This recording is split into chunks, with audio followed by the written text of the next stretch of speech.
Assalamualaikum warahmatullahi wabarakatuh. Alhamdulillah.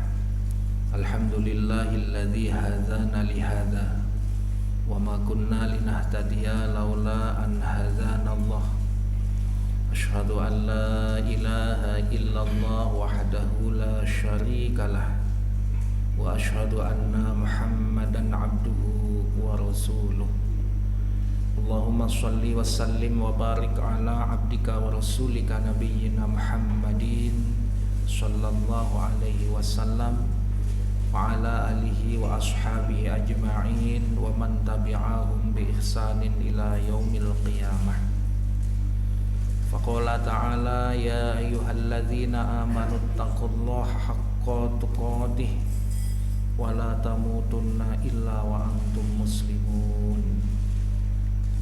Faqala ta'ala aydan mathalul ladzina yunfiquna amwalahum fi sabilillahi kamathali habbatin ambatat sab'a sanabila fi kulli sumbulatin mi'atu habbah wallahu yudha'ifu liman yasha wallahu wasi'un alim.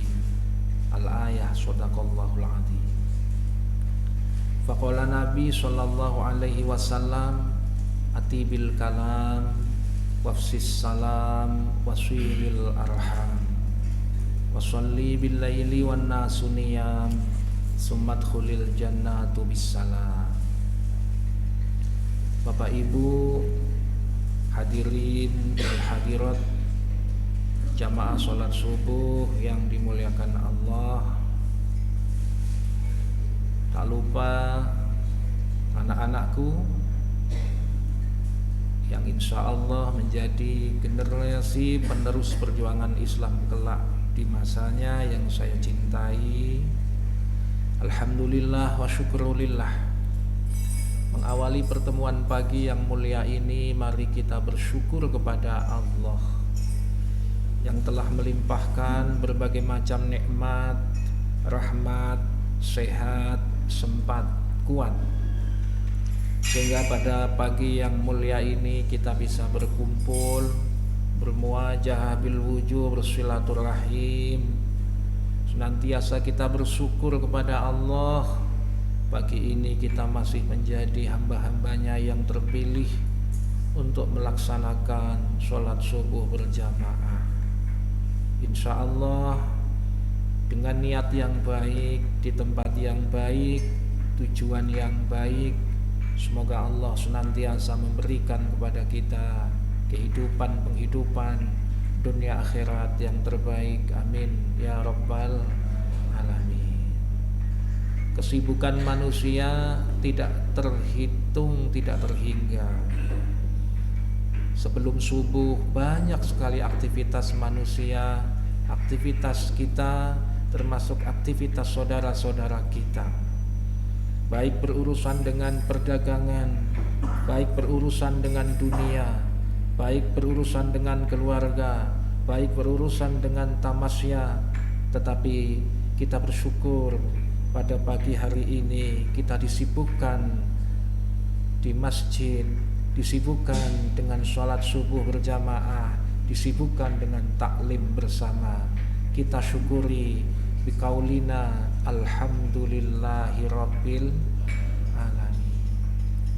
Salawat salam semoga tercurah kepada junjungan kita baginda Nabi besar Muhammad sallallahu alaihi wasallam, Nabiyul huda warahmah, kasyiful ummah, Nabi akhir zaman yang senantiasa kita ikuti sunnah-sunnah beliau, kita laksanakan semua ajaran-ajaran beliau, baik ajaran yang kecil maupun yang besar, baik ajaran yang mudah maupun yang tidak mudah.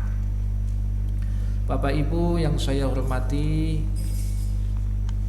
pada pagi yang cukup dingin ini kita tersaji di depan kita segelas kopi. Alhamdulillah. Maka dari itu pada kesempatan kali ini saya akan mencoba mengupas sebuah materi singkat dengan tema rahasia harta.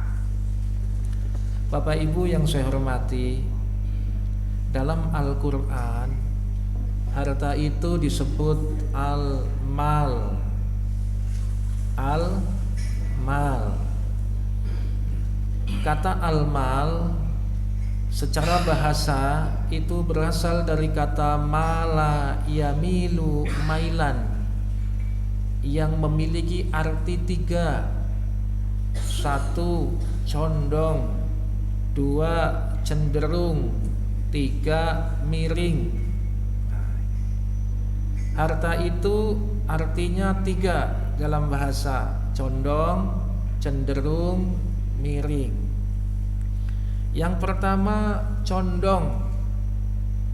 Hati manusia condong untuk memiliki harta, sehingga disebut al-mal.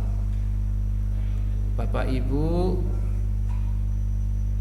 di alun-alun misalkan ada pembagian hadiah Pajero Spot, pengen boten? Pengen. Hatinya condong karena Pajero Spot itu harta. Orang tua kita punya tanah lebar, tiap anak diberikan warisan 5 hektar, pengen boten? Jaluk. Minat hati kita condong terhadap warisan, karena warisan itu, tanah itu al-mal, harta. Teman kita di kantor dapat THR 5 juta, mesti hati kita condong, ngomong, yang sebelah sana, kantor sana juga 5 juta. Masa kita belum keluar, belum jelas. Hati kita condong. Karena apa?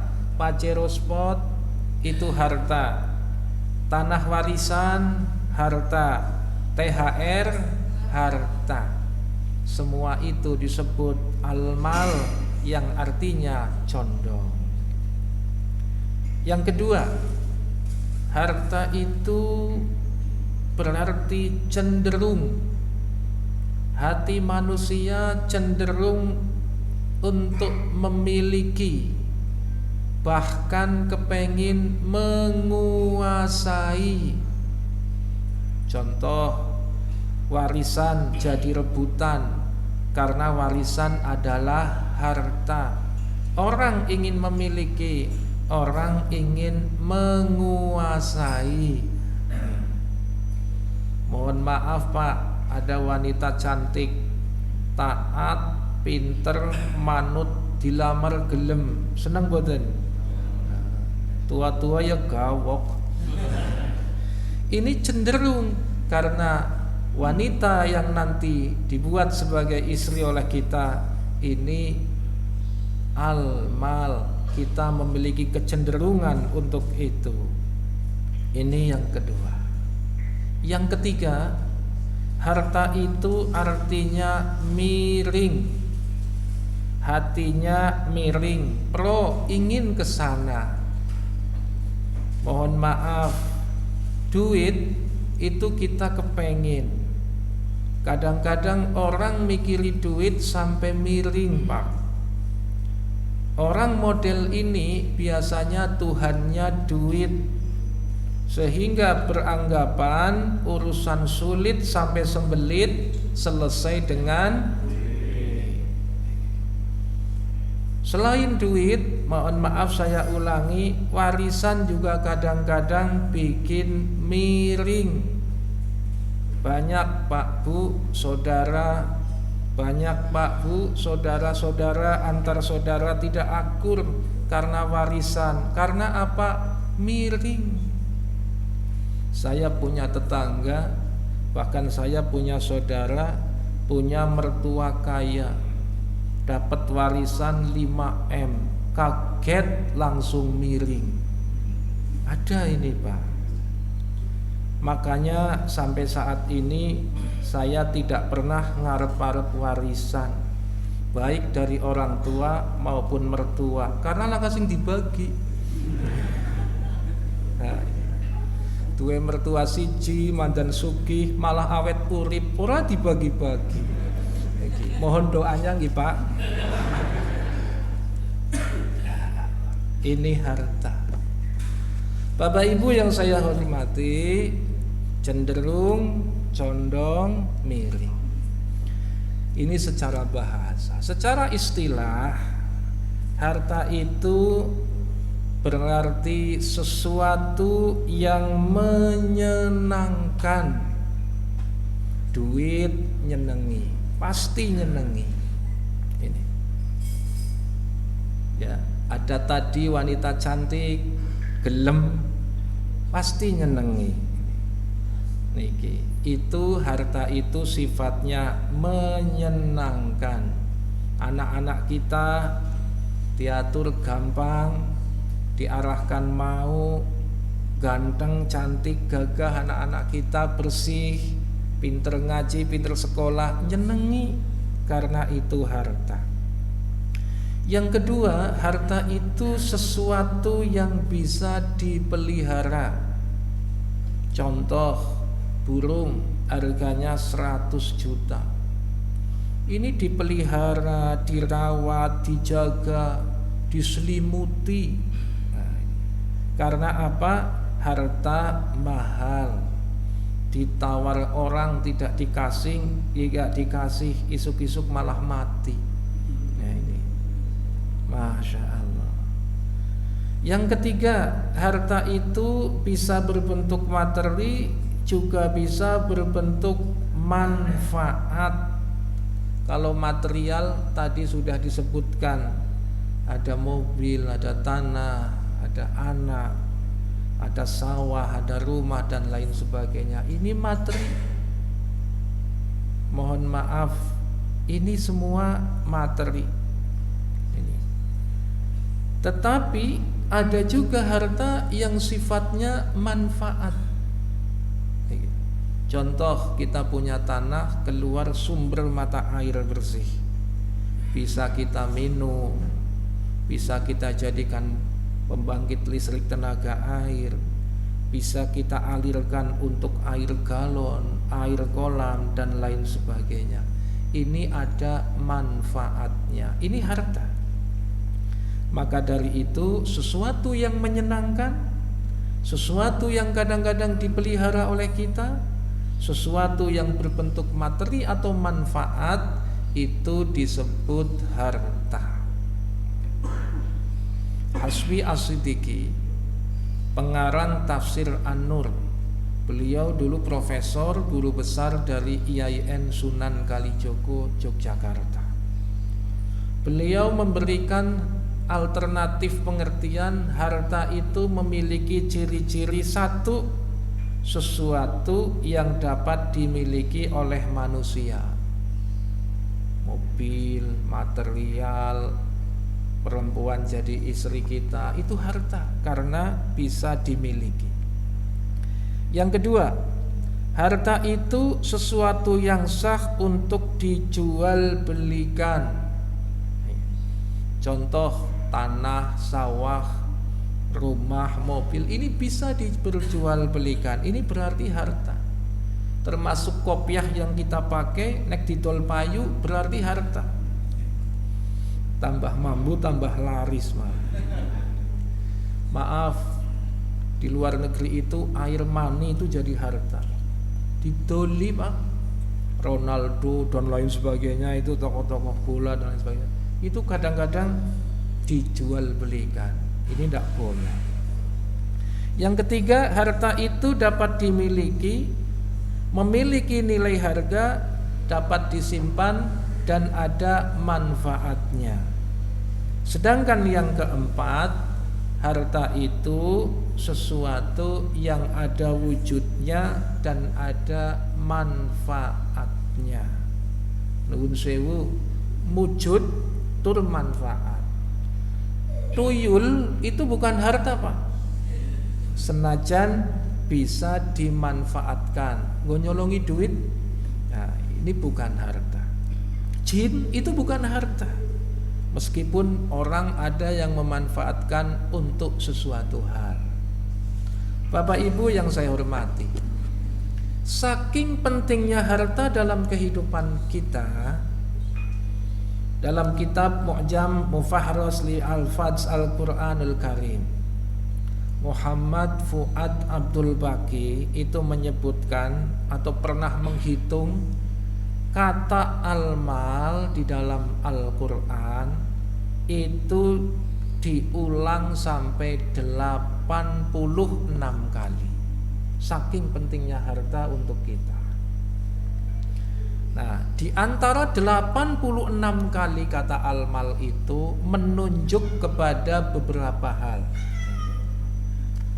Insyaallah kucing be kepengin melu ngaji. Nek wong kok ora kepengin melu ngaji berarti kalah karo ya ini. Al-mal di dalam Al-Qur'an dihitung itu 86 kali. Di antara 86 kali itu menunjukkan yang pertama, al-mal atau harta itu berarti at-ta'am, makanan. Di dalam Al-Quran surat Al-Baqarah ayat 177 Allah berfirman, wa atal mala ala hubbihi. Selanjutnya zawil qurba wal yatama wal masakina dan seterusnya. Wa atal mala ala hubbihi, memberikan makanan dengan makanan yang disukainya. Dari konteks ayat ini, orang yang memiliki makanan cukup atau bahan makanan cukup senang karena dia harta. Kalau kurang makanan, bahan makanan tidak ada, susah, resah, gelisah. Orang kepengin membeli makanan enak bisa tuku, senang Pak, karena dia harta. Orang bisa membuat makanan lezat, senang karena makanan lezat itu harta atau. Maka dari itu hati manusia cenderung kuat terhadap makanan. Senajan wisana kopi mesti nang ati krisik-krisik kene ora ana medange kayak gitu. Karena lawu medang itu juga harta. Masya Allah ini. Ulo Pak, jenengan lebih nemen. Maka dari itu karena ini harta, dalam Al-Quran Allah itu mengingatkan supaya kita tidak boleh makan dan minum berlebihan.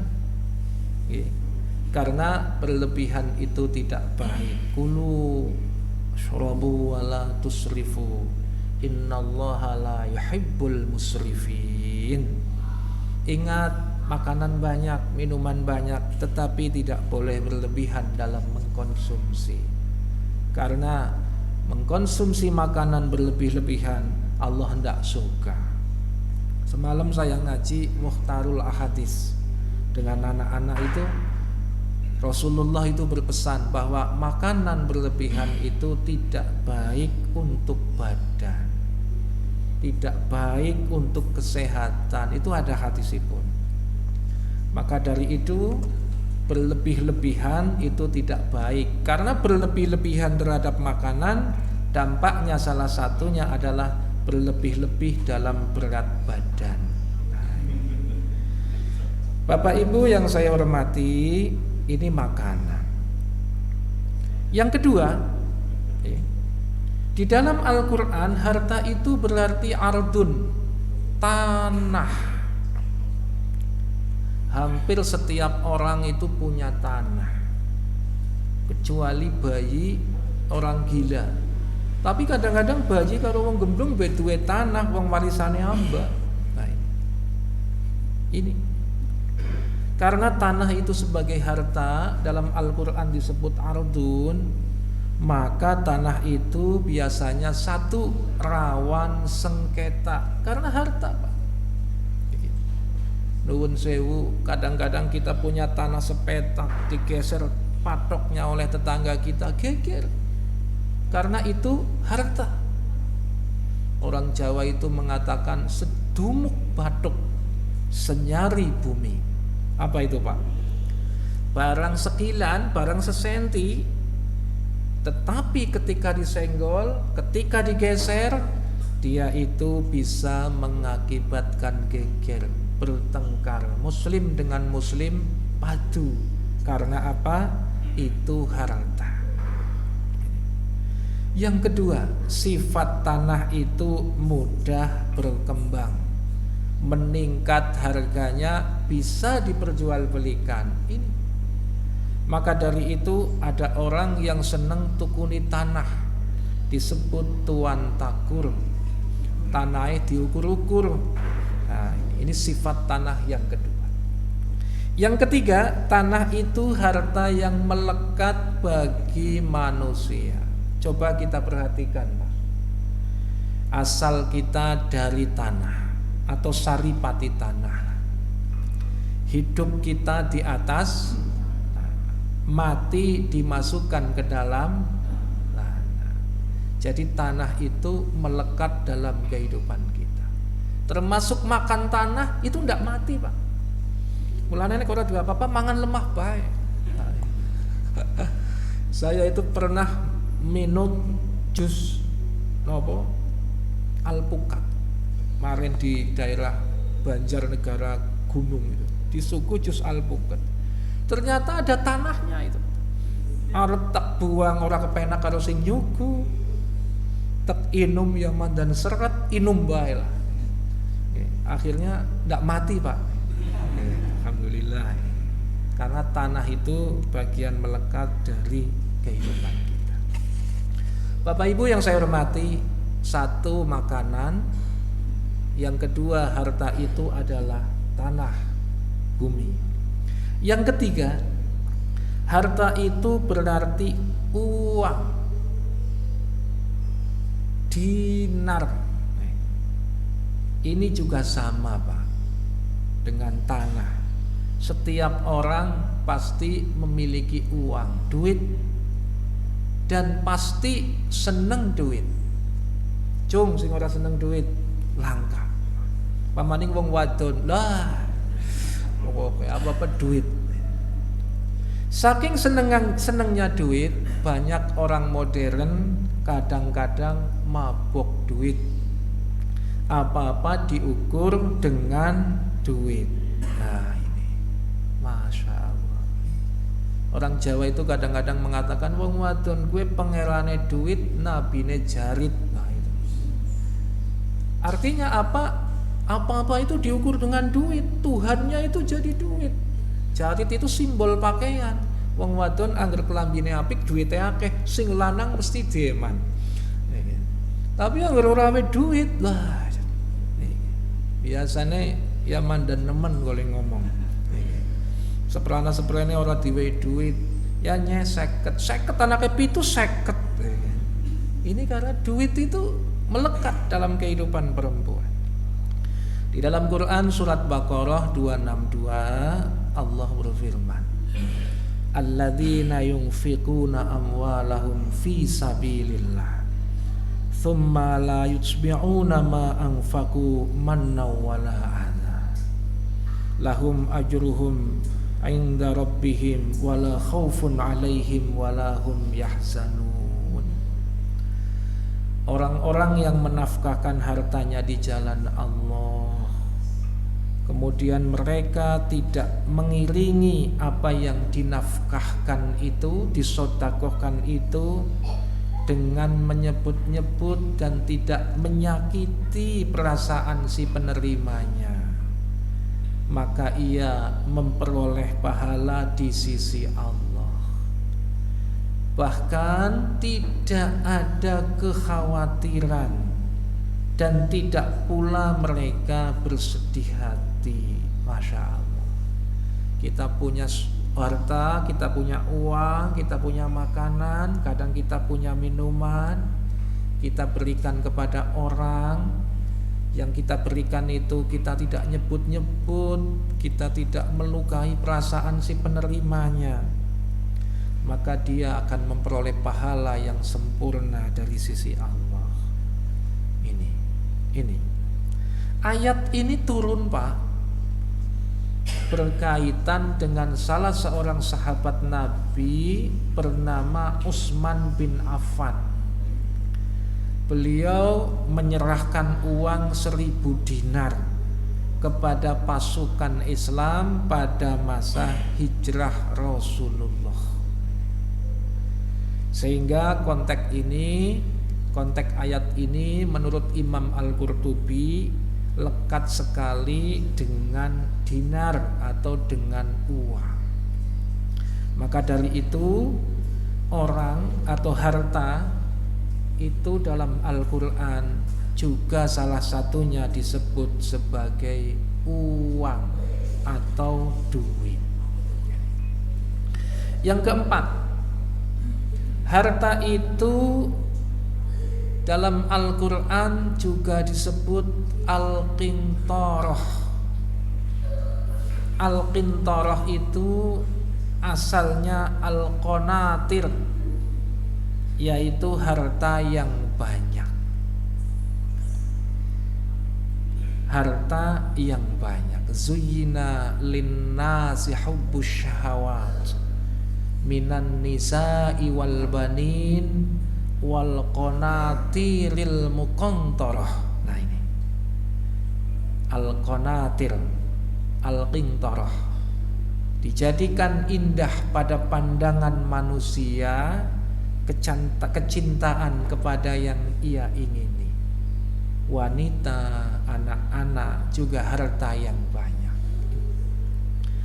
Jadi harta yang banyak atau al-qintarah itu disebut dalam Al-Quran. Harta yang sedikit saja kadang kita seneng, apalagi harta yang banyak. Kenapa? Karena harta yang banyak termasuk wanita, termasuk anak-anak, itu adalah bagian dari perhiasan dunia. Bapak Ibu yang saya hormati, yang kelima, harta itu berarti samarun, kekayaan yang berasal dari hasil pengembangan usaha atau bisnis. Samar itu berbuah. Jadi sesuatu yang bisa dikembangkan, sesuatu yang bisa seperti buah bisa dikembangkan, itu namanya harta. Yang keenam, harta itu juga berarti kanzun, kekayaan atau perbendaharaan. Kekayaan yang ada itu harta. Yang ketujuh, harta itu khozain, gudang rizki. Khozain itu jamaknya khozinah, sesuatu harta yang disimpan, jenengan duwe simpenan, ini harta. Kalau al-mal itu umum sifatnya apa saja. Kalau disimpan namanya khozain, jamaknya khozinah. Kemudian yang kedelapan itu, harta itu berarti maghanim, harta rampasan. Nah, kalau al-anfal namanya rampasan perang. Ini juga harta.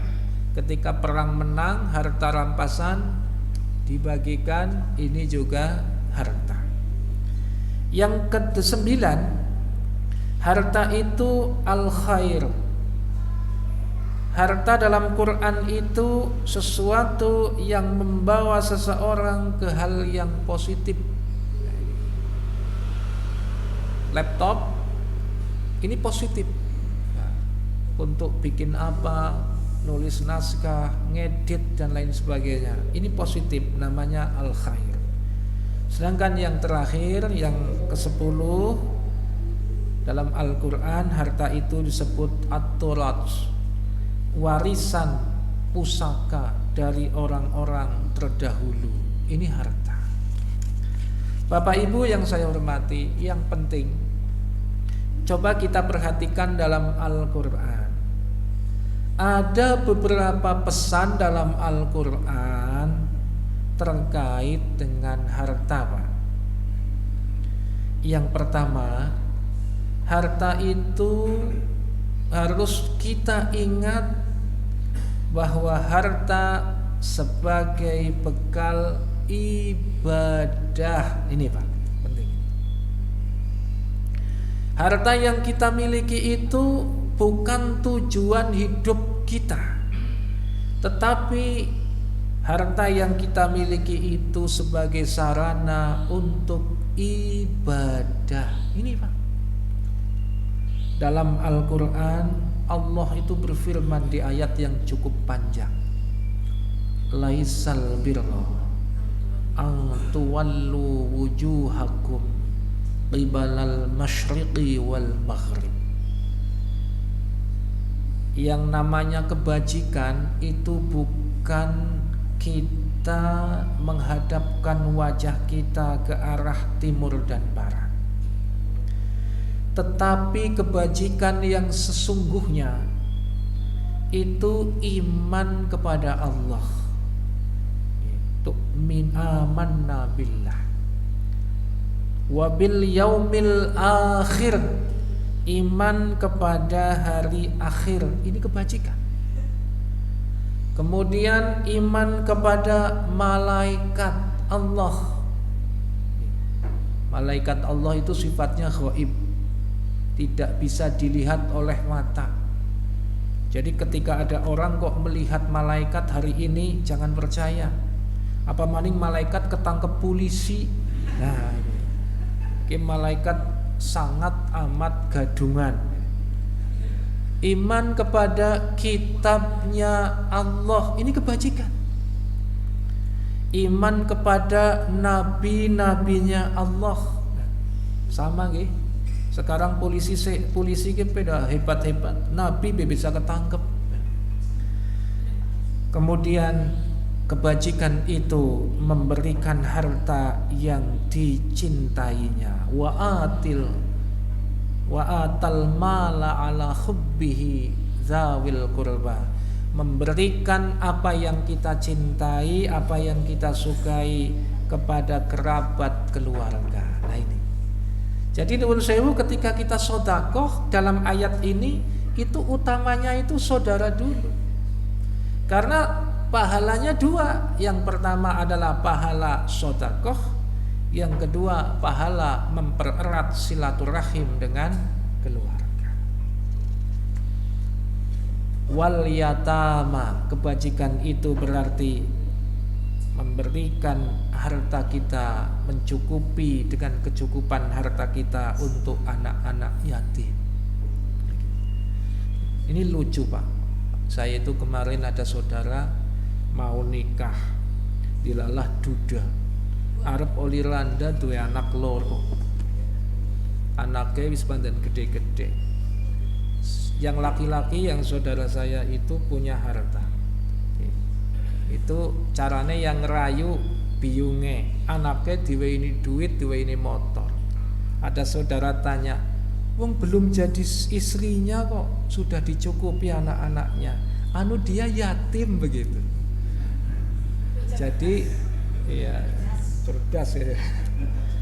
Padahal lagi ngerayu biyunge, nyukupi anaknya alesane yatim. Padahal rayu biyunge. Contoh Pak, itu dicontoh Pak. Kemudian memberi kepada orang-orang miskin, kita beri. Ini kebajikan. Kemudian orang yang memerlukan pertolongan,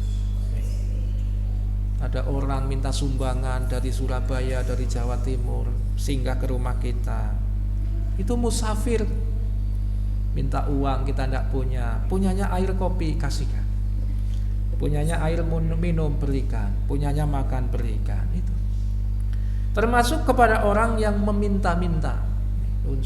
Orang meminta-minta itu meminta-minta dalam arti yang kekurangan betul dan kondisinya memang tidak memungkinkan untuk bekerja, berikan Pak.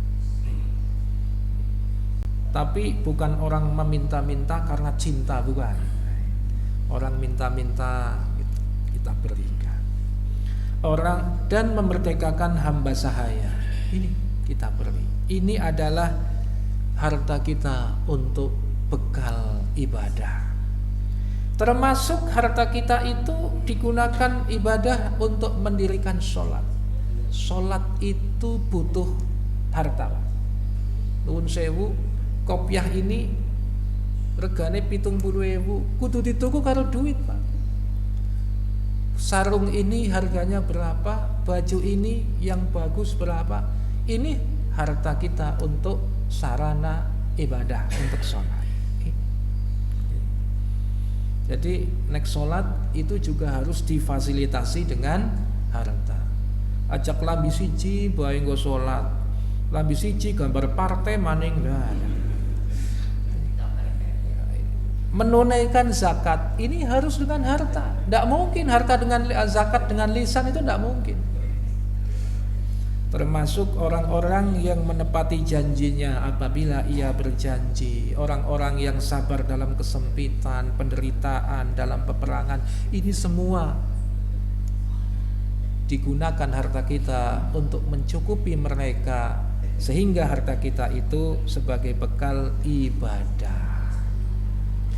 Bapak Ibu yang saya hormati, inilah ayat di dalam Al-Quran yang menjelaskan bahwa harta yang kita miliki itu digunakan sebagai bekal untuk ibadah kepada Allah Subhanahu wa ta'ala, baik ibadah secara ritual, sholat, haji, zakat, dan lain sebagainya, maupun ibadah secara sosial, memberi kepada sesama dan lain sebagainya.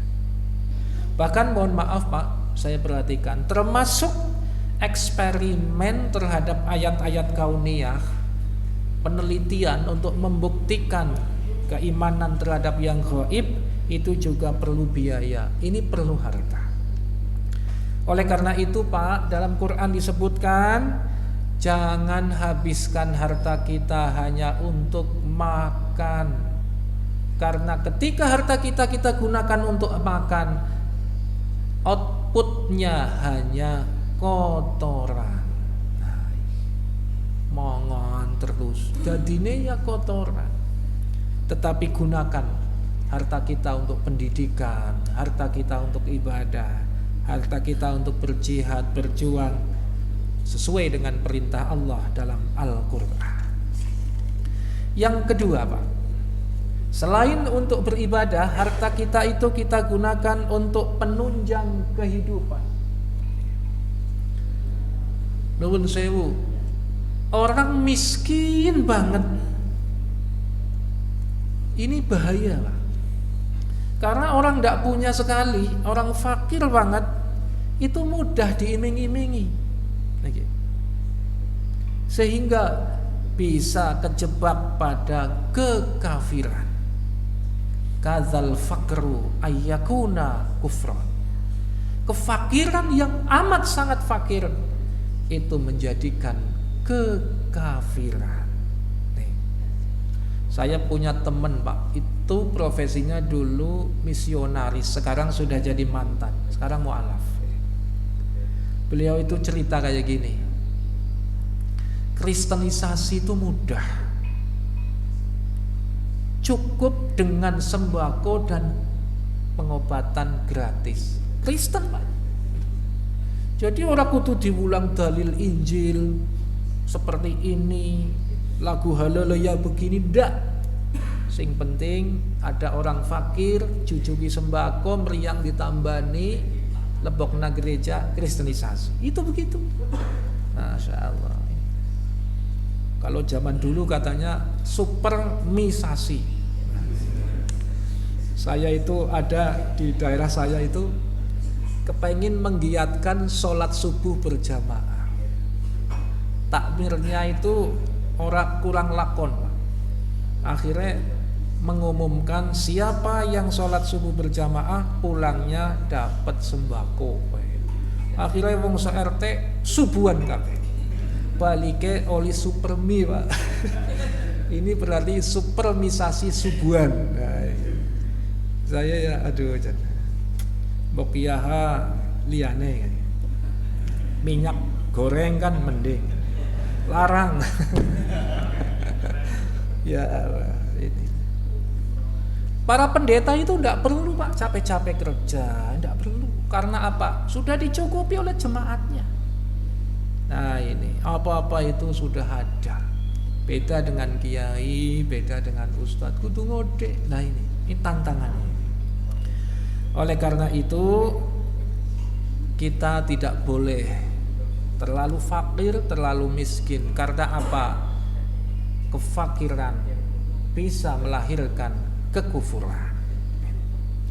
Harta itu sebagai penunjang kehidupan. Karena kalau kita miskin, kita itu dekat dengan sesuatu yang tidak baik. Orang tidak punya itu kepenginnya, pikirannya mesti kepengin duwe. Kepengin duwe ora bisa nyolong itu. Korupsi, wong sing sugih be pengen korupsi apa maning sing ora duwe. Nah ini. Kemudian manusia hidup itu membutuhkan sarana harta untuk memenuhi kebutuhan primer dan sekunder. Semuanya itu butuh harta. Oleh karena itu, harta satu sebagai bekal ibadah, bukan hanya dikonsumsi habis. Ketika harta dikonsumsi habis untuk makan, jadinya kotoran. Yang kedua, dalam Al-Quran Allah berpesan harta itu sebagai penunjang kehidupan. Dan yang ketiga, harta itu pendukung pokok menjadi pemimpin. Nah ini, nyalon lurah, pemimpin tingkat desa, butuh duit Pak, butuh harta. Jadi nyalon kadus di desa itu butuh modal, butuh duit. Kadang-kadang duit entek, wedhus entek, grameh entek, parin entek, keok. Nah, ini harta meniscayakan untuk menjadi pemimpin. Begitu juga dengan calon bupati, gubernur, presiden dan lain sebagainya. Bahkan menurut saya jadi kiai kayak kudu duwe modal duit. Jadi ulama, jadi mubaligh, jadi ustadz itu harus kaya. Kudu duwe duit. Sebab apa? Dia itu pemimpin umat yang dipercaya. Nuwun sewu nggih, mohon maaf. Kalau mubaligh, kalau ustadz, kalau kiai itu ndak kaya, mana mungkin umatnya arep ngandel. Kiai itu mungkin ke caranya dong ngamen sugih kayak gini, jebule ora sugih. Umatnya jamaahnya loh praktekin dia.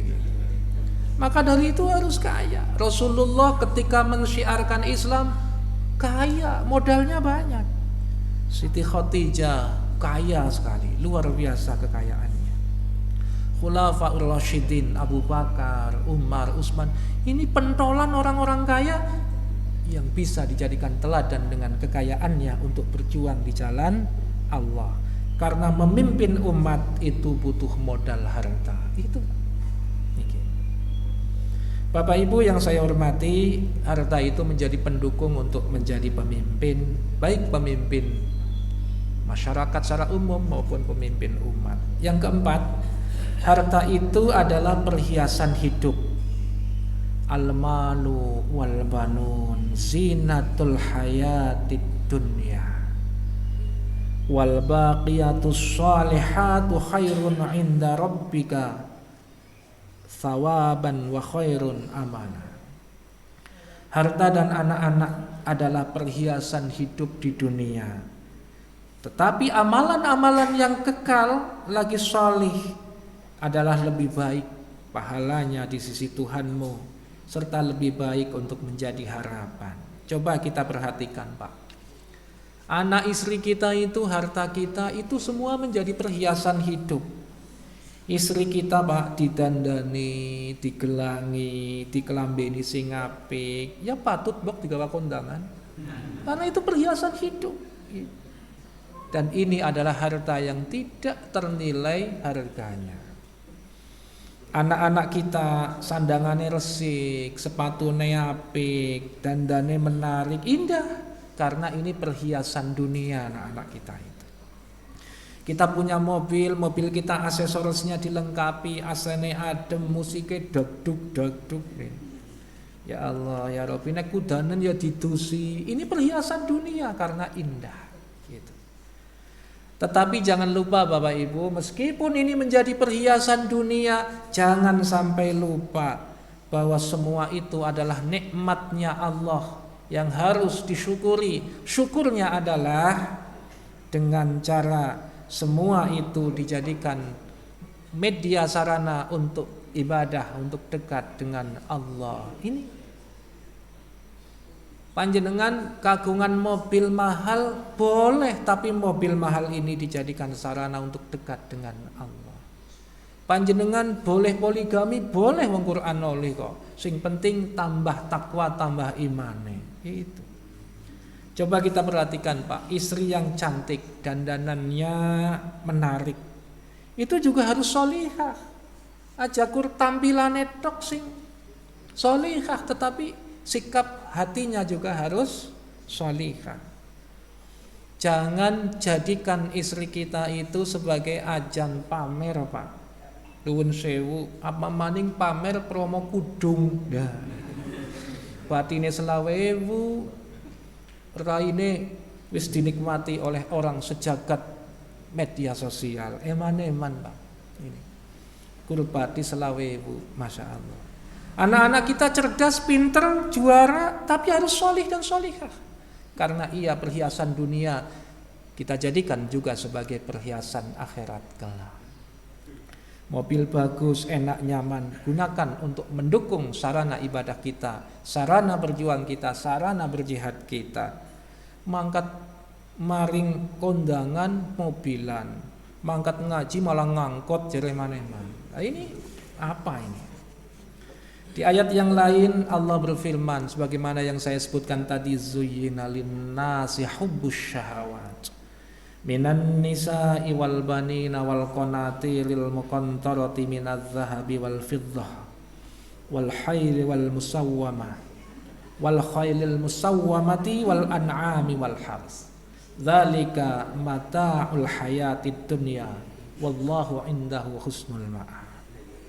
Sesuatu yang dicintai, diingini oleh kita itu wanita, anak-anak kita, harta, emas, perak, termasuk kuda pilihan. Kuda pilihan itu sekarang itu ya Pajero, Fortuner itu. Bukan kuda pakai kendali, bukan. Binatang-binatang ternak itu ya bukan unta, bukan, tetapi mungkin binatang kecil tetapi mahal harganya. Sawah ladang, itulah kesenangan dunia. Dan di sisi Allah tempat kembali yang baik. Bapak Ibu yang saya hormati, Imam Tobari itu menyebutkan semua itu yang saya sebutkan tadi itu mengikat manusia, sehingga manusia itu senang terhadapnya. Wong wadon senang, anak-anak senang, dunia beranak senang, karena itu mengikat hati manusia. Sedangkan Ibnu Katsir menyebutkan semua itu adalah kelezatan dunia. Karena lezat sehingga hati manusia senang, hati manusia tertarik. Bahkan di dalam hadis kita diingatkan ma taraktu ba'di fitnatun adh-dharu ala rijali minan nisa. Tidaklah aku meninggalkan sebuah cobaan dan fitnah, kata Nabi, setelahku yang lebih berbahaya kecuali fitnahnya seorang perempuan bagi seorang laki-laki. Termasuk nuwun sewu, kalau kita punya istri kita itu juga bisa menjadi nikmat, juga bisa menjadi fitnah. Nah, ini tinggal kita bagaimana mendidiknya. Bapak Ibu yang saya muliakan, yang kelima, Al-Quran itu berpesan harta itu sebagai ujian atau fitnah.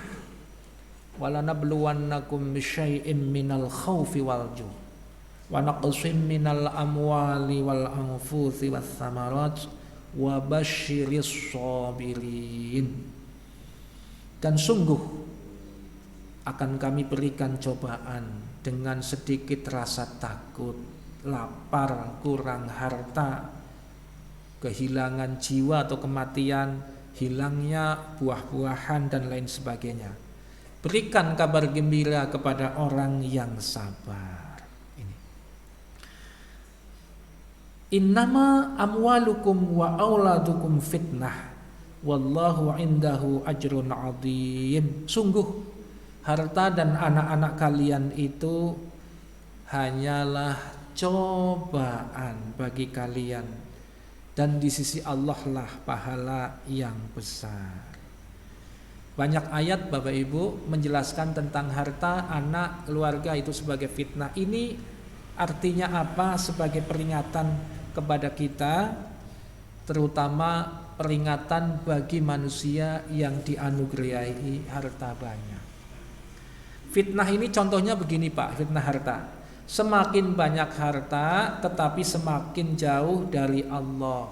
Ini ibadah malas, ngaji malas, jamaah malas. Contohnya Sa'labah.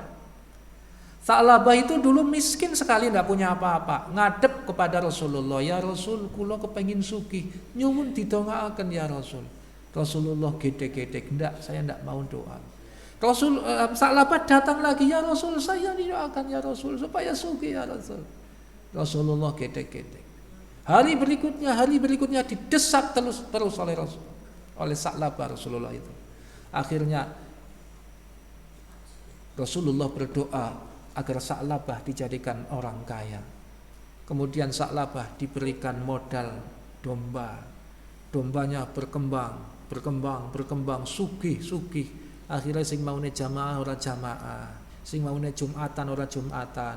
Akhirnya Sa'labah senang sekali dengan binatang-binatang piaraannya itu. Dan Sa'labah lupa membayar zakatnya adalah zakat yang buruk. Akhirnya Rasulullah menolak zakatnya Sa'labah. Ini apa? Hartanya semakin banyak tetapi menjadikan lupa untuk beribadah kepada Allah. Ini fitnah dunia. Yang kedua, semakin kaya tapi semakin kikir, semakin pelit. Nah ini. Jadi ketika kita kaya, kudune semakin loman. Artinya apa? Ketika kita banyak kita terima, banyak juga kita kasih, sehingga ada ungkapan terima kasih itu. Terima kasih begitu. Aja pun nampani to kasih engko. Nah, ini fitnah ini. Semakin banyak harta semakin sombong. Ini fitnah harta. Jika sombong berarti dia menandingi Allah. Karena Allah lah yang zat yang maha. Kok kita sombong? Semakin kaya, semakin gampang menyalahkan orang lain. Ini berarti fitnah harta. Orang lain disalah-salahkan, menganggap dirinya paling benar, berarti dia itu kufur. Karena apa? Allah lah zat yang paling benar. Dia itu menganggap dirinya sebagai Tuhan. Nah ini bahaya lagi. Semakin kaya semakin gemedek, semakin membusungkan dada, semakin manja, apa-apa semakin difasilitasi oleh harta. Kita tidak paham bahwa harta kita itu ujian. Fitnah anak ada juga Pak. Semakin banyak anak semakin tidak disiplin ngibadah. Kini ora tahu jamaah Pak, guna anak rewel, fitnah ini Pak. Semakin banyak anak semakin sulit sedekah. Kok enggak pernah zakat sekarang Pak? Guna kebutuhannya anak sih akeh. Dan ini fitnah ini. Nah, kok sekarang nggak pernah sedekah? Lah untuk anak saja kan sama. Nah ini hati-hati jangan-jangan jadi fitnah. Semakin banyak anak kita semakin lupa dengan orang tua kita. Ini fitnah ini. Maka dari itu Bapak Ibu, harta itu bisa kita sikapi sebagai nikmat, tetapi juga bisa kita sikapi sebagai nikmat, atau bisa kita kita sikapi dengan sebagai fitnah atau ujian. Harta itu sifatnya bisa menggembirakan tetapi juga bisa menyengsarakan. Maka dari itu fitnah atau ujian itu tidak semata-mata jelek, tetapi ada juga ujian yang bisa wujudnya kebaikan seperti harta tadi. Bapak Ibu yang saya muliakan, yang keenam, pesan Al-Quran, kita itu dilarang memakan harta orang secara batil. Wala ta'kulu amwalakum bainakum bil batil. Janganlah sebagian kamu memakan harta sebagian yang lain dengan batil. Dan janganlah kalian membawa urusan harta itu kepada hakim supaya kalian dapat memakan sebagian daripada harta benda orang lain itu dengan jalan berbuat dosa. Padahal kamu itu tahu. Ayat ini turun ketika ada sebuah peristiwa Umru Al-Qais dan Abdah ibnu As-Sawa Al-Hadrami yang terlibat percekcokan atas tanah mereka, sehingga turunlah ayat ini. Termasuk nuwun sewu, memakan secara batil harta anak yatim itu tidak boleh. Kita dititipi anak yatim, hartanya kita makan, cilaka kita. Kita punya yayasan, ada orang nyumbang untuk anak yatim, termasuk mungkin masjid, saya titip untuk anak yatim, plotkan untuk anak yatim, jangan diplotkan untuk yang lain. Yang ketujuh, harta itu sebagai sarana untuk bersedekah. Dalam Quran Allah berfirman, dan belanjakanlah sebagian dari apa yang telah kami berikan kepadamu. Sebagian, monggo sebagian, sebelum datang kematian. Kalau kita sudah mati, kita itu ngenyang kepada Allah. Ya Allah, kenapa saya dimatikan dalam waktu yang dekat? Hidupkanlah saya ya Allah supaya saya bisa sedekah. Nah itu. Ketika kita mati itu kita ngenyang kepada Allah, kita kepengen dihidupkan lagi supaya kita bisa sedekah, bukan dihidupkan lagi bukan dalam rangka sholat, apalagi kawin lagi, bukan. Nah ini. Mengapa orang yang meninggal itu ingin sedekah? Karena sedekah itu meredamkan murkanya Allah. Lah gitu. Mencegah kematian yang jelek. Innas shadaqata la tudfi'u ghadab rabbi. Sedekah itu bisa memadamkan murka Allah. Wa tadfa'u mitatassu, dan mencegah dari kematian yang jelek. Ini sedekah. Sedekah, sedekah.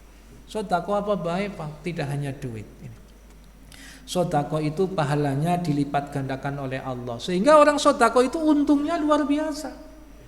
Di muqaddimah saya sampaikan matsalul ladzina yunfiquna amwalahum fi sabilillahi kamatsali habbatin ambatat sab'a sanabila fi kulli sumbulatin mi'atu habbah wallahu yudha'ifu liman yasha' wallahu wasi'un alim. Orang berbuat kebajikan, satu biji kebaikan, tujuh tangkai, tumbuh 7 tangkai kebajikan. Dalam tiap-tiap 7 tangkai kebajikan akan tumbuh 100 biji kebajikan. Lipat. Wallahu yudha'ifu liman yasha'. Dan Allah melipatkan lipatan-lipatan itu sesuai yang dikehendaki oleh Allah. Wallahu wasi'un alim. Ini. Kemudian dalam silsilah sahihah, sedekah itu mampu meredamkan panasnya kubur dan seorang mukmin berlindung di bawah naungan sedekahnya. Maka dari itu Bapak Ibu, sedekah ini semata-mata sebagai isyarat bahwa kita itu nanti mati ngenyang kepada Allah, kembalikan ya Allah agar saya bisa sedekah. Nah, sedekah ini dibagi 4 Pak menurut saya ini. 1, sedekah karena perintah Allah. Karena ini perintah Allah, maka sedekah yang kita punya apa. Kemudian yang kedua, ada sedekah yang transaksional. Sedekahlah men pahalane uli akeh gitu. Ini transaksional. Sedekah men cepet sugih begitu. Ini transaksional. Ini mungkin model-modelnya kita begitulah. Kemudian ada lagi sedekah dengan harta yang terbaik. Lan tanalul birra hatta tunfiqu mimma tuhibbun wa ma tunfiqu min syai'in fa innallaha bihi alim. Kamu sekali-kali tidak sampai kepada kebajikan yang sempurna sebelum kamu bersedekah menafkahkan sebagian harta yang kamu cintai.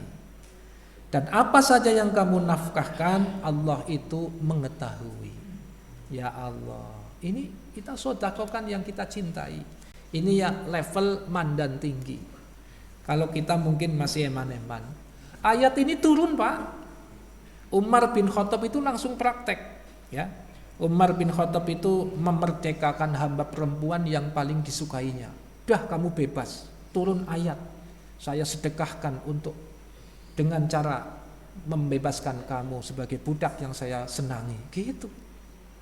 Zaid bin Harithah, sahabat Rasulullah, itu sedekah dengan kuda yang dicintainya. Fortuner tembe tuku anyar, plate be urung metu, langsung disedekahkan. Nah, ini Zaid bin Harithah, sahabat Rasulullah. Abu Talhah sedekah dengan kebun Bairuha, kebun yang berada di dekat masjid di mana Rasulullah pernah masuk dan minum airnya. Ya Rasul, ini kebun yang sangat saya senangi, yang sangat saya cintai karena airnya banyak, kurmanya rimbun dan lain sebagainya, saya sedekahkan. Ini. Kemudian Abu Talhah itu diikuti juga oleh Umar bin Khattab. Umar bin Khattab selain mensedekahkan memerdekakan budaknya, juga mensedekahkan tanahnya di Khaybar untuk kepentingan umat muslim. Kemudian anaknya Umar bin Khattab itu juga ikut dengan memerdekakan budak. Masya Allah. Ini ayat ini turun, sahabat Rasul langsung praktek. Beda anggar ustadz menyampaikan melempem kabeh. Gitu begitu, itu bedanya begitu. Yang keempat, Bapak Ibu, ada sedekah model pol-polan. Nah, ini lebih bahaya lagi, Pak. Libtigha amardhatillah. Nabi dan sahabat pilihan hanya mencari ridho Allah. Nuwun sewu, Rasulullah itu kalau sedekah pol-polan, apa yang ia punya berikan. Sudah miskin masih bisa sedekah Rasulullah. Suatu ketika ada seorang anak kecil diperintah oleh ibunya, "Nak, kamu menghadap Muhammad, nak. Minta sedekah kepadanya." Anak kecil itu tadi menghadap Rasul, "Ya Muhammad, saya diperintah ibuku untuk meminta sedekah darimu." Rasulullah menjawab, "Saya tidak punya apa-apa hari ini." Anak kecil itu pulang, menghadap ibunya lagi, "Muhammad tidak punya apa-apa, wahai ibu. Kalau tidak punya apa-apa, minta baju yang dipakainya." Wah, itu. Akhirnya anak itu tadi menghadap Rasulullah, "Wahai Muhammad, saya minta sesuatu tidak diberikan olehmu, tetapi saya minta baju yang kau pakai." Tanpa pikir panjang, kelambine diudari, diparingaken, "Nyoh, bawa pulang untukmu." Akhirnya anak kecil tadi itu membawa pulang bajunya Rasulullah. Rasulullah hanya memakai jarit lah ya, memakai kain sorban dikerudungkan karena kelambine wis entek. Kalau kita ada tamu nyili sarunge lah mbok gudiken sampean gitu. Mana yang mana itu? Masya Allah. Abdurrahman bin Auf, aku kesugih temen. Rasulullah pernah menyampaikan, Abdurrahman bin Auf sampean itu menjadi calon penghuni surga yang terakhir gitu. Abdurrahman bin Auf, "Lah kenapa ya Rasul?" "Sebab sampean kesugihan begitu." Jadi wong sugih kuwi akeh-akeh mlebu swargane keri, Pak. Setelah itu Abdurrahman bin Auf mikir, "Waduh, saliyane wis padha mlebu kok aku wis nang jawab baik. Priwe iki?" Akhirnya Abdurrahman bin Auf itu uangnya dihabiskan, disedekahkan. Termasuk kurma-kurma itu dibeli mahal itu, dibeli mahal. Wis lepokna gudang begitu. Akhirnya setelah itu selesai, kurmanya itu masuk gudang. Alhamdulillah, duitku entek begitu. Duit entek, seneng Abdurrahman bin Auf. Setelah itu selesai, ternyata ada penduduk negeri yang terkena pandemi. Dan itu hanya bisa diobati dengan kurma busuk, dan kurmanya Abdurrahman bin Auf wis pada bosok kabeh. Akhirnya pemerintah negeri yang kena pandemi itu membeli kurma busuknya Abdurrahman bin Auf dengan harga yang mahal. Akhirnya dibeli mahal. Aduh, sugih maning. Masya Allah. Bapak Ibu yang saya muliakan, itulah harta yang diberikan amanah oleh Allah, dan itu peruntukannya itu diingatkan oleh Allah. Maka dari itu, agar harta yang kita miliki itu berkah, ada 5 tip, Pak. Yang pertama, jadikan harta kita itu untuk sarana ibadah. aja eman kelambi apik kuwi nggo kondangan tok nggo jamaah gitu. Yang kedua, perbanyak istighfar. Insya Allah semakin banyak istighfar, harta yang diberikan oleh Allah semakin berkah. Yang ketiga, lakukan kesunahan. Puasa sunnah, sholat sunnah, malam Jumat ya sunnah. Yang keempat, takwa. Orang takwa dicukupi oleh Allah. Ini janjine Gusti Allah ngoten niku. Yang kelima, jangan lupa doa. Allahumma akfini bihalalika an haramika wa aghnini bifadlika amman siwak. Ini doa sugih, Pak. Ya Allah, cukupkanlah. Allahumma akfini bihalalika, cukupkanlah saya dengan harta yang halal. Wa aghnini bifadlika amman siwak, berikanlah kekayaan kepada saya dari kekayaan darimu, bukan dari yang lain. Mekaten semanten ingkang saged kula aturaken, kathah lepatipun susun nyuwun pangapunten. Billahi taufik wal hidayah wal ridha wal inayah. Wa'fu minkum. Wassalamualaikum warahmatullahi wabarakatuh. Terima kasih kami sampaikan kepada Ustaz Abdul Aziz menyampaikan materinya